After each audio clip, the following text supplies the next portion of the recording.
En un solo día de verano, murieron más ciudadanos romanos que soldados estadounidenses en toda la guerra de Vietnam. No fue por una epidemia ni por un desastre natural, sino por obra de un solo general que convirtió su inferioridad numérica en una trampa mortal. 23 siglos después, las academias militares de todo el mundo siguen estudiando lo que hizo el 2 de agosto del año 216 antes de nuestra era. Si la historia de cómo el genio de un hombre puede derribar a una potencia entera te apasiona, suscríbete al canal y escribe en los comentarios. ¿Crees que el talento militar es un don o el resultado del aprendizaje? Hoy analizamos la batalla de Cannas, el encuentro que el teórico militar alemán Alfred von Schlieffen llamó el mayor logro del arte de la guerra en toda la historia de la humanidad. Para entender cómo fue posible lo que ocurrió en Cannas, hay que saber qué lo precedió. El general cartaginés Aníbal Barca no llegó a Italia por mar, sino a través de los Alpes. Esa travesía a finales del verano y principios del otoño, cruzando nevados pasos de montaña con un ejército, elefantes y bagajes, sigue siendo hasta hoy una de las maniobras militares más audaces de la historia. Roma no esperaba la amenaza desde el norte. Una vez en Italia, Aníbal derrotó a los romanos sucesivamente en el Trebia y a orillas del lago Trasimeno. 2 derrotas consecutivas ante el mismo hombre era algo que Roma no había experimentado jamás. El Senado nombró dictador a Quinto Fabio Máximo. Este adoptó una táctica diametralmente opuesta a la batalla campal: desgastar al enemigo, interceptar sus suministros, esquivar el enfrentamiento. Los soldados romanos y sus aliados murmuraban. El propio Aníbal asolaba las tierras itálicas, y el dictador parecía contemplarlo impasible. A Fabio lo apodaron el contemporizador, y no era un elogio. Cuando expiró el mandato de Fabio, el Senado decidió no prorrogarlo. Roma quiso acabar de una vez con la humillación mediante un golpe definitivo. Bajo el mando de los nuevos cónsules, Lucio Emilio Paulo y Gayo Terencio Varrón, se concentró un ejército sin precedentes en la historia de la República: 8 legiones. Polibio subrayaba especialmente lo excepcional de esa decisión. Roma solía combatir con 2 legiones, en ocasiones con 4. 8 significaba que el Estado apostaba todo lo que tenía. Junto a los contingentes aliados, la cifra total bajo los estandartes romanos llegaba a unos 80.000 hombres.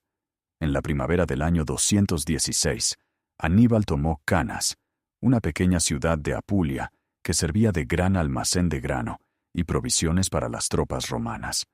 No fue una elección casual. Al apoderarse de los suministros, forzaba a los romanos a actuar. Contemporizar a la manera de Fabio significaba ahora condenar al hambre al propio ejército. Desde el principio, los 2 cónsules no se pusieron de acuerdo. Emilio Paulo, experimentado y prudente, proponía retroceder hacia el sur, a las colinas, donde la ventaja de la caballería cartaginesa quedaría neutralizada. Varrón quería el combate inmediato. Según la costumbre romana, con el mando unificado, los cónsules se turnaban al frente del ejército, 1 por día. En sí mismo, ese sistema era una receta para el desastre ante un adversario como Aníbal. El 1 de agosto correspondía el mando a Paulo. Rechazó la batalla que le ofreció Aníbal al abandonar el campamento. Al día siguiente le tocaba a Varrón. Fue él quien el 2 de agosto sacó al ejército a la llanura.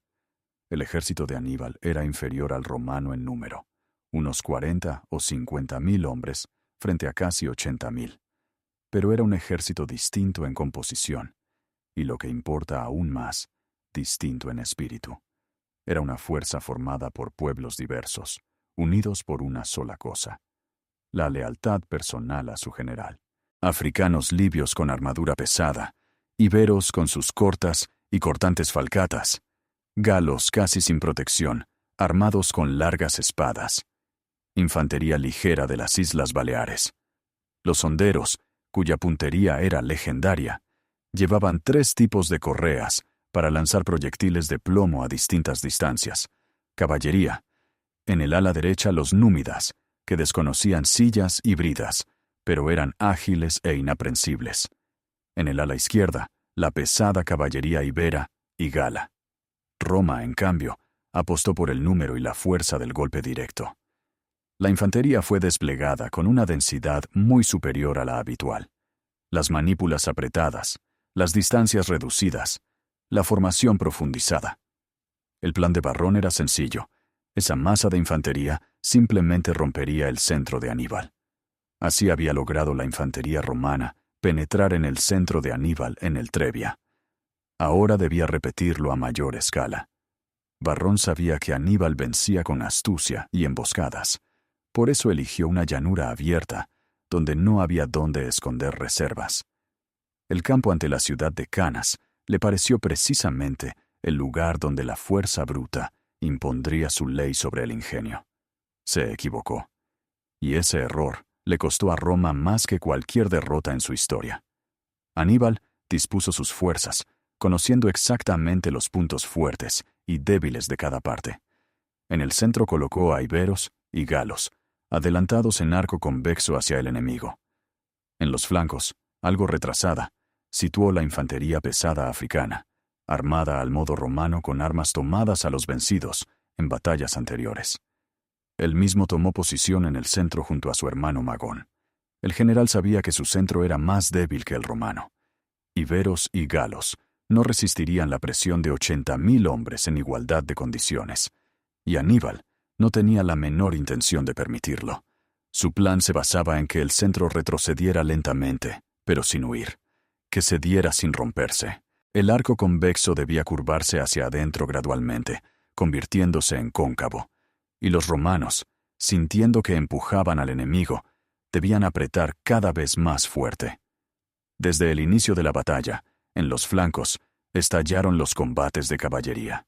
En el izquierdo, junto al río Aufido, Asdrúbal lanzó a sus jinetes iberos y galos contra la caballería romana. Polibio describía el enfrentamiento como una lucha cuerpo a cuerpo al modo bárbaro. Los jinetes se apeaban, derribaban a los adversarios de sus monturas. No era una carga de caballería en el sentido clásico, era una carnicería. Los jinetes romanos fueron derrotados y en su mayoría aniquilados. En el ala derecha, los númidas de Maharbal mantuvieron ocupada a la caballería aliada, sin destruirla, pero sin dejarla moverse ni acudir en ayuda de los suyos. En el centro se desarrollaba exactamente lo que Aníbal había previsto. La masa romana empujaba hacia adelante.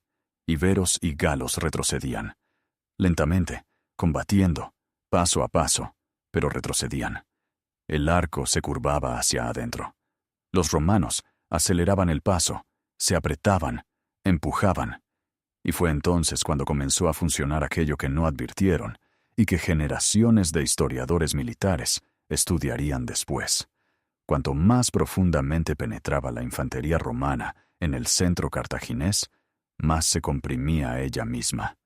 Los hombres se amontonaban, la formación se deshacía.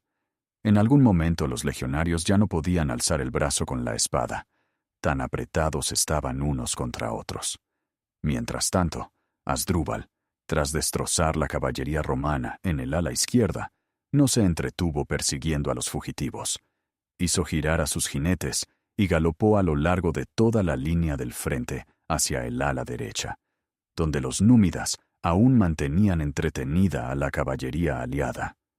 El golpe de la caballería pesada y descansada en la retaguardia decidió también ese combate. Ahora toda la caballería cartaginesa estaba libre. En ese momento, Aníbal dio la señal a la infantería africana de los flancos. Los veteranos, que aguardaban en posición de espera, avanzaron hacia adentro, el uno hacia el otro, envolviendo a los legionarios romanos por ambos costados.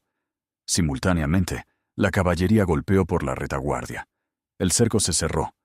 Lo que ocurrió después no fue una batalla, fue una matanza. 80.000 hombres quedaron atrapados en una bolsa de la que no había salida. Quienes intentaban huir tropezaban con la caballería. Quienes se quedaban se aplastaban unos a otros. Los legionarios no podían combatir. No había espacio para blandir las armas. El historiador Robert Cowley calculó que en algún momento los cartagineses mataban unos 600 romanos por minuto. Solo la llegada de la noche puso fin a la masacre.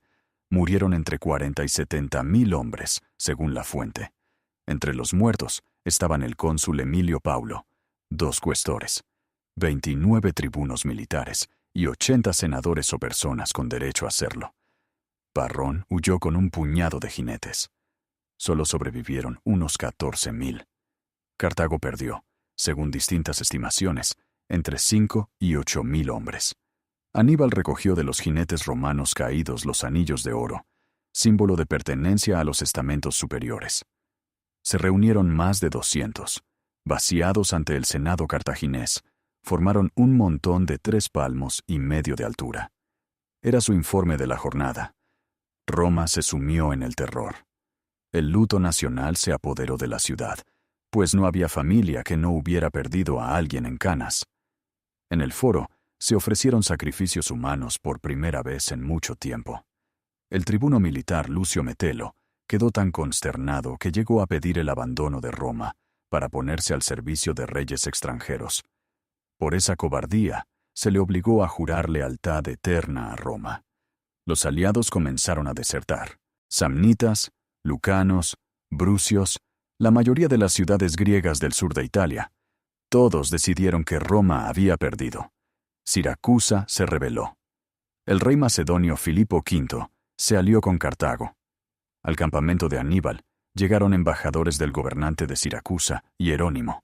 Parecía que una batalla más bastaría para acabar con la República Romana. Y entonces Aníbal hizo algo que desconcertó a sus propios oficiales. No marchó sobre Roma. El jefe de su caballería númida, Maharbal, le arrojó al general las palabras que se han repetido durante 23 siglos. Vencer sabes, Aníbal. Aprovecharte de la victoria, no. El historiador Hans Delbrück defendió después a Aníbal. El ejército estaba agotado y había sufrido pérdidas considerables. Asaltar una Roma fortificada con un solo ejército de campaña, sin máquinas de asedio, era una aventura.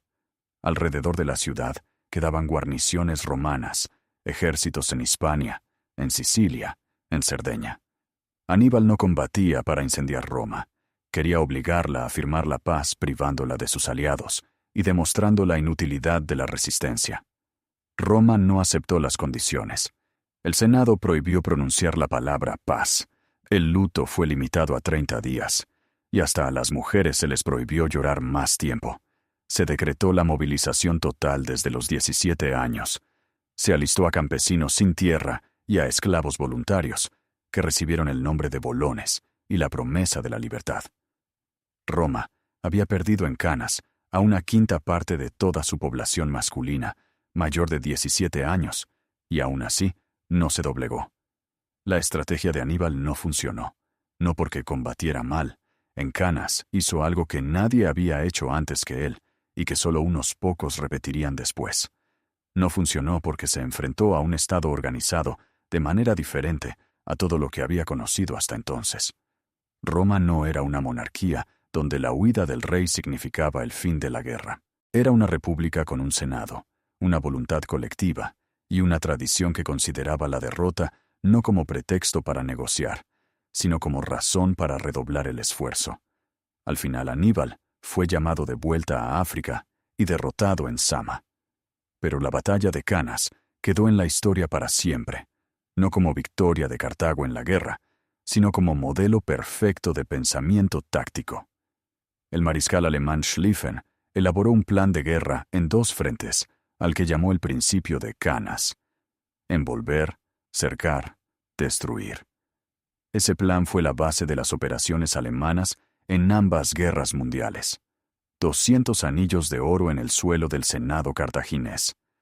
600 muertes por minuto.